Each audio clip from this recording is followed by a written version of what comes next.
आप सबको जय मसीह की अजीजों। मैं सुमन विश्वासमल एक बार फिर आपके सामने आई हूँ अपने एक और नए वीडियो को लेकर, और मेरे आज के इस वीडियो में मैं फिर से आप सबका स्वागत करती हूँ। अजीजों, आज हम बात करेंगे पवित्र बाइबल में से यूहन्ना की किताब, उसका 20वां अध्याय, उसकी 24 से लेकर 29 आयत में, जहाँ पर थोमा का जिक्र किया गया है। थोमा यीशु मसीह के 12 चेलों में से एक था। थोमा यीशु मसीह के पीछे पीछे चला, यीशु मसीह की आज्ञाओं का भी उसने पालन किया, लेकिन इसके बावजूद थोमा पूरी तरीके से यीशु मसीह पर, उसकी बातों पर विश्वास नहीं करता था। इसके बावजूद भी यीशु मसीह ने थोमा को अपने पास से दूर नहीं किया, क्योंकि थोमा को भी यीशु मसीह ने बाकी चेलों की तरह अपने लिए चुना था, और यीशु मसीह थोमा से प्यार करते थे। अब वो समय आ गया था कि यीशु मसीह उसके अविश्वास का उपाय करे, क्योंकि जब चेलों को यीशु मसीह ने पहली बारी जी उठने के बाद दर्शन दिए, उनके सामने जब यीशु मसीह प्रकट हुए और उनको यकीन दिलाया, तब वहाँ पर थोमा नहीं था। अब ये दूसरी बार था जब यीशु मसीह दोबारा से चेलों के सामने प्रकट हो रहे थे, इसलिए कि वो थोमा को भी यकीन दिला सकें कि यीशु मसीह जी उठे हैं और ये वही यीशु हैं। और जब थोमा को यीशु मसीह के बारे में चेलों ने बताया कि वो जी उठा है, तब थोमा ने उनसे क्या कहा? जब तक मैं उसके हाथों में कीलों के छेद ना देख लूँ और कीलों के छेद में अपनी उंगली ना डाल लूँ और उसके पंजर में अपना हाथ ना डाल लूँ, तब तक मैं विश्वास नहीं करूँगा। और यहाँ पर हम देखेंगे कि थोमा ने किस कठोर शब्द के साथ यीशु मसीह के लिए अविश्वास प्रकट किया। जहाँ पर बाकी के चेले यीशु मसीह के ऊपर विश्वास कर चुके थे, उसके जी उठने के ऊपर विश्वास कर चुके थे, यहाँ पर थोमा उनकी बात मानने को तैयार नहीं था। वो चाहता था कि वो यीशु मसीह के हाथों में लगी कीलों के द्वारा जो छेद हुए हैं, उसमें वो अपनी उंगली डालकर देखे, यीशु मसीह के पंजर में अपना हाथ डाल के देखे, तब वो यकीन करे कि वो यीशु ही है। तो यहाँ हम देखेंगे कि जहाँ थोमा का स्वभाव नजर आता है कि थोमा कितना अविश्वासी था यीशु के बारे में, वहीं हम देखेंगे यीशु मसीह का प्रेम अपने चेलों के प्रति, यीशु मसीह का प्रेम अपने चेले थोमा के प्रति। उन्होंने थोमा को यूं ही नहीं छोड़ दिया, बल्कि यीशु मसीह खुद थोमा के सामने थोड़े दिनों के बाद प्रकट हो गए कि वो उसे यकीन दिला सके कि वो वही यीशु है जो क्रूस पर चढ़ाए गए थे और मारे गए थे, और अब वो जी उठे हैं। और इसके लिए यीशु मसीह थोमा के सामने प्रकट हो गए, और उस समय वहाँ पर दूसरे चेले भी थे।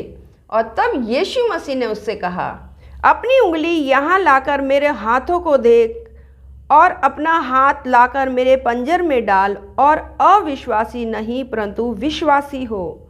और जैसा थोमा ने कहा था, ठीक वैसे ही यीशु मसीह ने थोमा को जवाब दिया।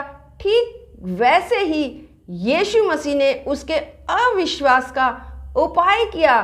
थोमा को कहा कि वो उसके हाथ के छेदों में जो कीले लगाने की वजह से हो गए थे, उसमें उंगली डाल के देख ले, उसके पंजर में वो अपना हाथ डाल के देख ले। कितना महान हमारा प्रभु यीशु मसीह, कितना सामर्थी, कितना प्रेमी हमारा यीशु मसीह है कि उसने अपने चेले के अविश्वास के कारण उसको छोड़ा नहीं अजीजों। लेकिन जहाँ पर उसने अपने चेले थोमा के अविश्वास के कारण उसको नहीं छोड़ा, बल्कि जैसा थोमा ने कहा था, ठीक वैसे ही यीशु मसीह ने उसको अपने आप को छूकर देखने के लिए कहा, उसके पंजर में हाथ डालने के लिए कहा। ऐसा यीशु मसीह ने थोमा को करने के लिए क्यों कहा अजीजों? यीशु मसीह क्यों ऐसा चाहते थे कि थोमा उनके जख्मों के अंदर, जो अभी ताजे ही थे, बेशक उसके अंदर से खून नहीं निकल रहा था, लेकिन फिर भी वो ताजे थे, लेकिन उनके जख्मों के अंदर से खून क्यों नहीं निकल रहा था अजीजों? क्योंकि यीशु मसीह अपना सारा खून हमारे लिए बहा चुके थे। अब जो यीशु मसीह जिंदा थे वो लहू से जिंदा नहीं थे। हम सब जानते हैं कि जब मनुष्य की देह के अंदर खून दौड़ता है तब उसी खून से हमें जीवन मिलता है, लेकिन वो जीवन देने वाला लहू यीशु मसीह के अंदर से खत्म हो चुका था। इसलिए यीशु मसीह अब लहू के द्वारा जीवित नहीं थे, बल्कि यीशु मसीह अब जीवित थे आत्मा के द्वारा, क्योंकि यीशु मसीह की देह के ऊपर आत्मा भारी हो चुकी थी। क्योंकि यीशु मसीह की देह जो काम कर रही थी वो आत्मा के कहे के अनुसार काम कर रही थी। यही कारण था कि यीशु मसीह की देह के अंदर उसके जख्म तो ताजे थे, लेकिन उसके अंदर से खून नहीं बह रहा था, उसके अंदर से लहू नहीं टपक रहा था। और हमारे यीशु मसीह की महानता देखिए कि यीशु मसीह ने उस समय में भी जब थोमा ने अविश्वास प्रकट करा और कहा कि मैं उसके जख्मों के अंदर हाथ डाल के देखूंगा, तब यीशु मसीह ने कहा, हाँ तू आजा और मेरे जख्मों के अंदर हाथ डाल के देख ले। और यीशु मसीह इस बात के लिए तैयार हो गया। क्यों ऐसा यीशु मसीह तैयार हुआ कि थोमा उसके जख्मों में, उसके पंजर के अंदर हाथ डाल के देख ले? जब मार्था मरियम का भाई लाजर मर गया था और यीशु मसीह उसको दोबारा से जिंदा करने के लिए उसके पास जा रहे थे, तब उसने अपने चेलों से कहा कि आओ हम वहां चले। तब थोमा का ये जवाब था कि आओ हम सब भी उसके साथ मरने को चले। जबकि यीशु मसीह ने उस समय चेलों को ये बता दिया था कि लाजर की ये बीमारी मृत्यु की बीमारी नहीं है, बल्कि ये इसलिए है कि परमेश्वर के पुत्र की उसके द्वारा महिमा हो। इसके बावजूद भी थोमा ने यीशु मसीह के ऊपर विश्वास नहीं किया। और यीशु मसीह क्योंकि मनों और गुर्दों के जांचने वाले प्रभु है, वो थोमा के स्वभाव को जानते थे, तब भी उन्होंने थोमा के स्वभाव को नहीं बदला और उसको वैसे ही रहने दिया और वो वैसे ही यीशु मसीह के पीछे चलता रहा। और यही कारण था कि आज थोमा ने यीशु मसीह के ऊपर इतना ज्यादा अविश्वास किया, फिर भी यीशु मसीह ने उसको यकीन दिलाया कि वो वही यीशु है जो उनके संग संग चला करते थे, जो उनके संग संग रहा करते थे। इसका क्या कारण था? क्योंकि केवल थोमा ही था जिसने ना केवल यीशु मसीह के कहने पर विश्वास करा कि वो वही यीशु है जो थोड़े समय पहले क्रूस पर चढ़ाए गए और मारे गए थे और अब वो जी उठे हैं। यीशु मसीह के कहने पर ही उसने खाली विश्वास नहीं किया, बल्कि यीशु मसीह को उसने प्रत्यक्ष अपनी आंखों से देखा, उसके जख्मों को उसने हाथ लगा के देखा, उसके पंजर के अंदर उसने अपना हाथ डाल के देखा और पूरी तरीके से तब थोमा ने यीशु मसीह के ऊपर विश्वास किया। और तब यीशु मसीह ने उससे कहा कि तू अविश्वासी नहीं परंतु विश्वासी हो जा। क्योंकि यीशु मसीह चाहते थे कि जहां थोमा उसके जख्मों के ऊपर हाथ लगा के देखे, वहीं यीशु मसीह ये भी चाहते थे कि थोमा पूरी तरीके से विश्वासी हो जाए। क्योंकि यीशु मसीह जानते थे अजीजों कि ये वही थोमा है कि आने वाले समय में वो एक ऐसे देश में जाके यीशु मसीह के नाम को सुसमाचार फैलाने वाला है जहां पर 33 करोड़ देवी देवता पूजे जाते हैं, ताकि थोमा ऐसे लोगों के बीच में यीशु मसीह के जिंदा होने की गवाही दे सके। और इस तरीके से थोमा ने यीशु मसीह के ऊपर विश्वास करा और यीशु मसीह ने उसको विश्वास दिला दिया कि वो वही यीशु है जो मरकर दोबारा से जिंदा हो गए थे। थोमा को यकीन दिलाने के बाद यीशु मसीह ने थोमा से कहा, तूने मुझे देखा क्या इसलिए विश्वास किया है? धन्य है वे जिन्होंने बिना देखे विश्वास किया। और यहाँ पर यीशु मसीह ने किन लोगों को धन्य कहा?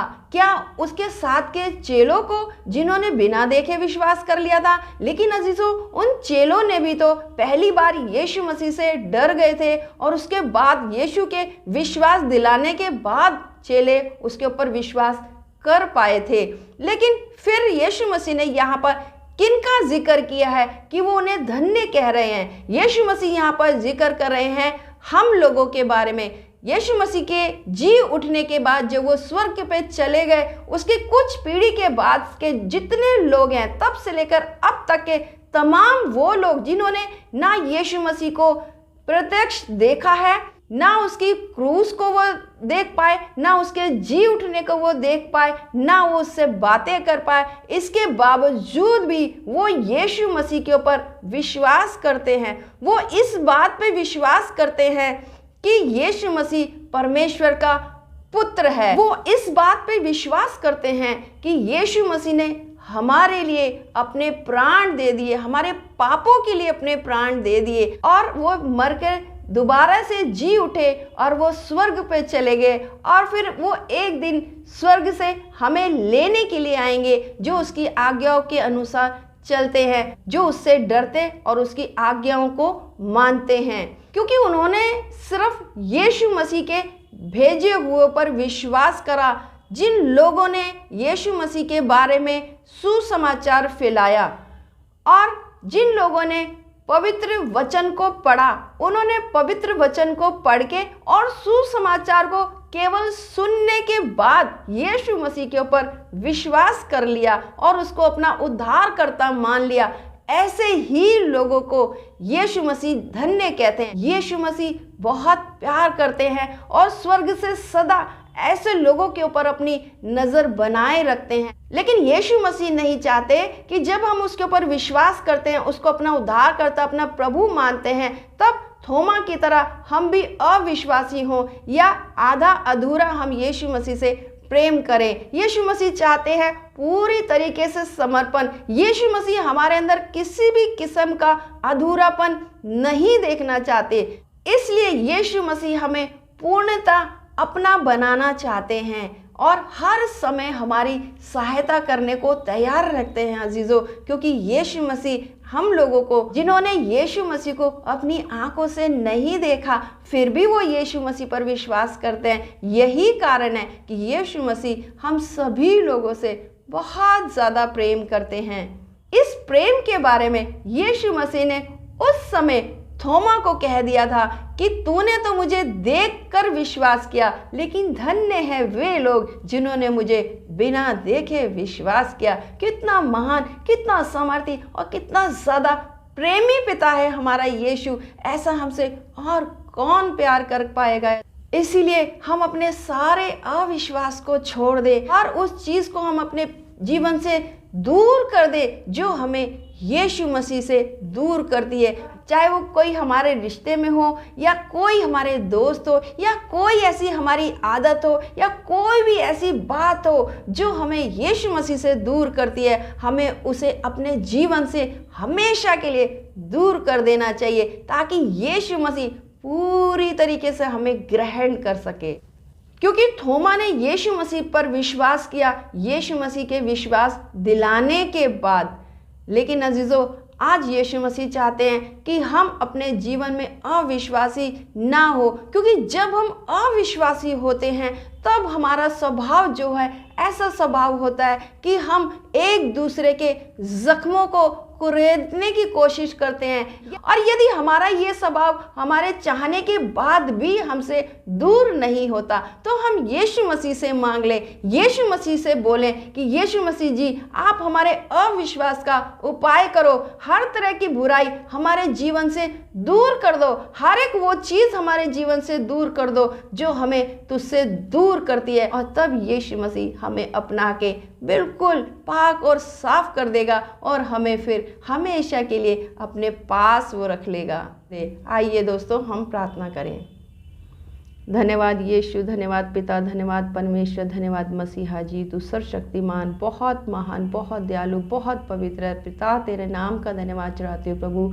तू कितना महान है कि थोमा ने पिता परमेश्वर तेरे ऊपर अविश्वास किया पिता परमेश्वर, इसके बावजूद भी तूने थोमा से प्रेम किया पिता, और तूने थोमा को अपने लिए इस्तेमाल किया। खुदा तेरी महानता कितनी ज़्यादा है पिता, अभी ना ख़त्म होने वाला अनंत प्रेम तू हमसे करता है यीशु मसीह। ऐसा प्रेम हमसे और कौन कर सकता है खुदा तेरे इस महान प्रेम के लिए तेरे नाम का धन्यवाद चढ़ाती हूँ कि तूने उस समय में अपने चेलों से आज के लोगों को धन्य कह दिया था। खुदा तू कितना प्यारा है यीशु मसीह, तेरे इस प्रेम के लिए तेरे नाम का धन्यवाद चढ़ाती हूँ। तुझसे विनती करती हूँ सभी लोगों के लिए प्रभु जो तुझसे प्रेम तो करते हैं पिता, लेकिन फिर भी अपने जीवनों से बुराइयों को नहीं निकाल पाते। खुदा तू उनमें से हर एक के ऊपर दया कर प्रभु, उनके जीवन की हर बुराई तू निकाल दे यीशु मसीह जी, कि वो तेरी निकटता में बढ़ते चले जाए और कोई भी चीज़ उनको पिता तेरे से दूर ना करने पाए पिता परमेश्वर जी। हर एक उस इंसान के लिए दुआ मांगती हूँ जो मेरे इस प्रार्थना में शामिल है, जो मेरे वीडियो को देख रहे सुन रहे हैं पिता परमेश्वर, उनमें से हर एक के साथ हो, उनके अजीजों के साथ हो प्रभु। कोई भी बीमारी परेशानी या लाचारी अगर उनके जीवन में है पिता, तो वो उनके जीवन से दूर हो जाए, हर एक रुकावट उनके जीवन से दूर हो जाए पिता परमेश्वर, ताकि वो तेरे नाम की गवाही देने वाले हो सके पिता। तेरे हाथ में हर एक को सौंपते हुए यीशु मसीह नासरी के नाम से मांग लेती हूँ, आमीन।